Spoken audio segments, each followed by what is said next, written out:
Strict tuning ipatupad ni San Fernando LGU ing pamagbawal king pamandigaryo at vaping karing pampublikong lugar. Highly report. King Syudad ng San Fernando, matigik na ipatupad ng city government ing City Ordinance number 2014-007 o ing Smoke-Free Ordinance ang magbawal king pamanyigarilyo at pamangamit e-cigarettes o vape King Syudad.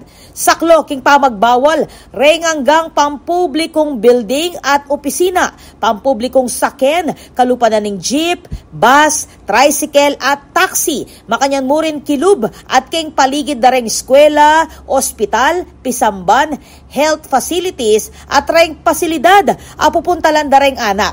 Kaya be mo naman keti reng pampublikong parki, playground at aliwa pang pasyalan. Makasulat, king ordinansa na matigik ababawaling pamamisaling sigarilyo at vape kareng menor de edad. Makanyan mo rin ing pamagtinda kareti, kilub ning dinala na metro, ibat kareng eskwela, playground, pisamban at health facilities.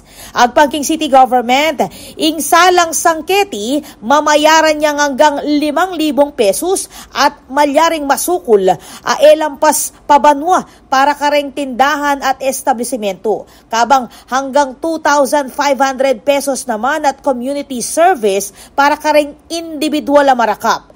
Kukulay ching City Health Office kareng hanggang Fernandino na makisan metong bang isulong ing metong nga mabulas, malinis at ligtas sa paligid para kareng ega na gana, lakwas na kareng kayanakan. Ako po, Patricia Mamangon para king News Force Pampanga. Balitang tutuking balen, susuyo.